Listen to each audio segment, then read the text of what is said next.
3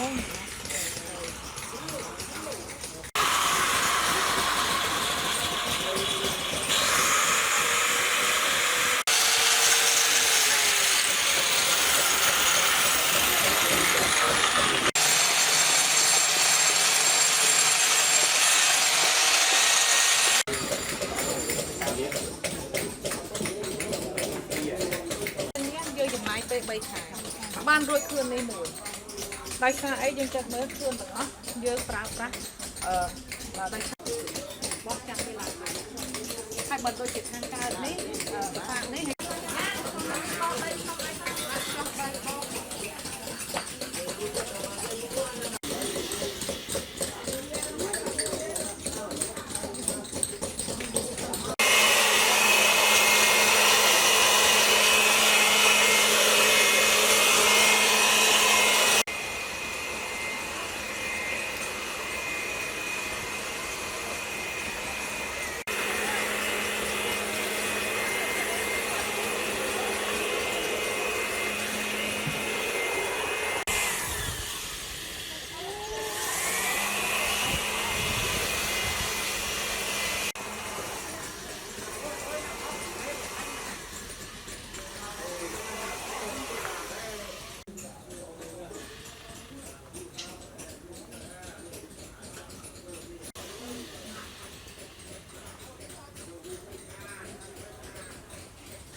ตอนนี้การทานมันจะถูกโจออนไปยังไม่ต้องยึดเอา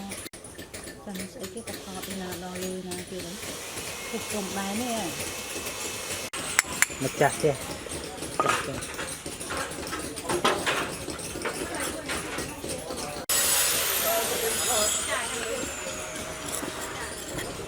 ใครที่อาจจะดีเลยน้อง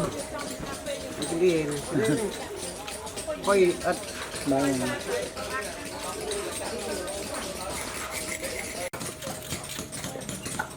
nhóc tay nhóc chân bằng đăng nó mơ quên đây nó tại vì tiền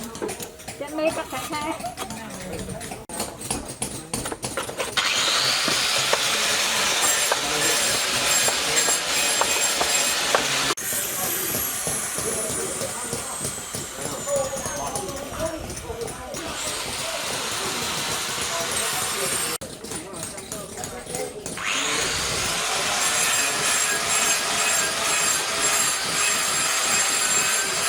ដល់ពេលអញ្ចឹងវាយឺតនៅខាងក្រោយនឹងដាក់មិនបានអត់នៅតំនេះដោយសារខឿននឹងវាយូរមាំតែខឿនថ្មនឹងហើយបានអាចយើងធ្វើថ្មធ្វើអត់ពីលើនឹងបានបើអីហ្នឹងគឺយើងរួចរាល់យូរហើយនេះយើងបានសម្រងប្លង់យើងបានស្កេចនៅក្នុងកុំព្យូទ័រធ្វើឲ្យវានេះហើយបានយើងយកមកជួសជុលហើយ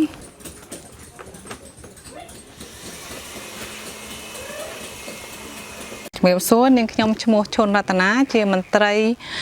នៃនាយកដ្ឋានអភិរក្សប្រាសាទនិងបុរាណវិទ្យានៃអាជ្ញាធរជាតិអប្សរាការងាររបស់ខ្ញុំរាល់ថ្ងៃគឺអភិរក្សនិងជួសជុលប្រាសាទនៅលើភ្នំបាខែងរាល់ថ្ងៃនេះជួសជុលនៅប្រាសាទ G13 ការងារ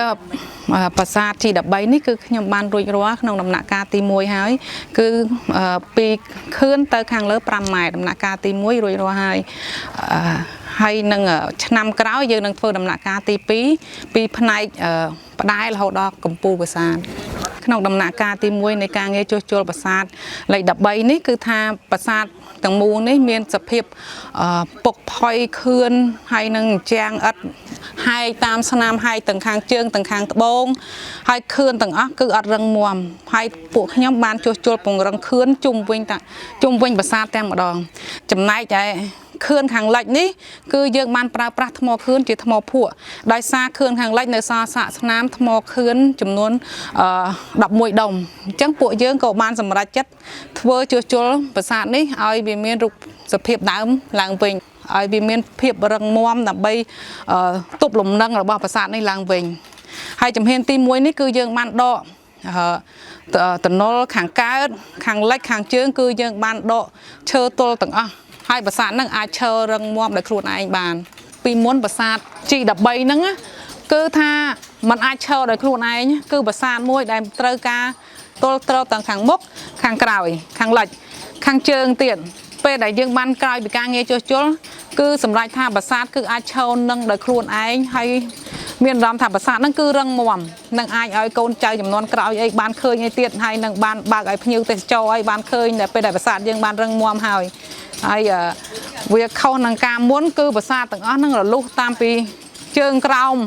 រហូតដល់ហែកនេះហែកសងខាងទាំងអស់គឺมันមានភាពរឹងមាំ